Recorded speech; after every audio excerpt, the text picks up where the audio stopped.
அடேங்கப்பா! ஒரே ஷாட்ல இந்தியாவையே கெத்தா நிமித்துச்சுன்னா அதுக்கு காரணம் நம்ம தல தோனி தான். ஆனா இந்த கெத் ஒரே நாள்ல வரல. ராஞ்சில ஒரு ரயில்வே ஸ்டேஷன்ல டிக்கெட் கலெக்டரா இருந்தவர். கிரிக்கெட் கனவு மனசுல இருந்தாலும் வேலையும் பார்க்க வேண்டிய ஒரு நிலைமை. ஒரு நாள் போதுண்டா இந்த வேலைன்னு ரிஸ்க் எடுத்தாரு. எடுத்த ரிஸ்க் வேர்ல்ட் கப் கேப்டன் பதவிக்கு அவரை கொண்டு போச்சு. என்ன ஒரு தைரியம் பாஸ்!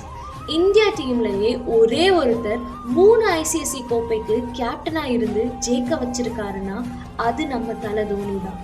அதான் எவ்வளவு டென்ஷன் ஆனாலும் இவர் முகத்துல ஒரு சின்ன பயம் கூட தெரியாது. கீப்பிங்ல பளிச்சுன்னு ஸ்டம்பிங் பண்ணுவார். பல நேரத்துல நம்ம ஆளுங்க ரிவ்யூ கேட்காம விட்டா கூட இவர் கரெக்டா கேட்டு விக்கெட் எடுப்பாரு. அதான் தோனி ரிவ்யூ சிஸ்டம். டீம் தோத்தாலும் சரி ஜெயிச்சாலும் சரி ஃபேன்ஸ் அவரை ஒரு தலையா தான் பார்க்குறாங்க. இந்த கெத் வேற யாருக்கும் வராது. சரி, உங்களுக்கு பிடிச்ச டோனியோட டயலாக் கமெண்ட்ல சொல்லுங்க.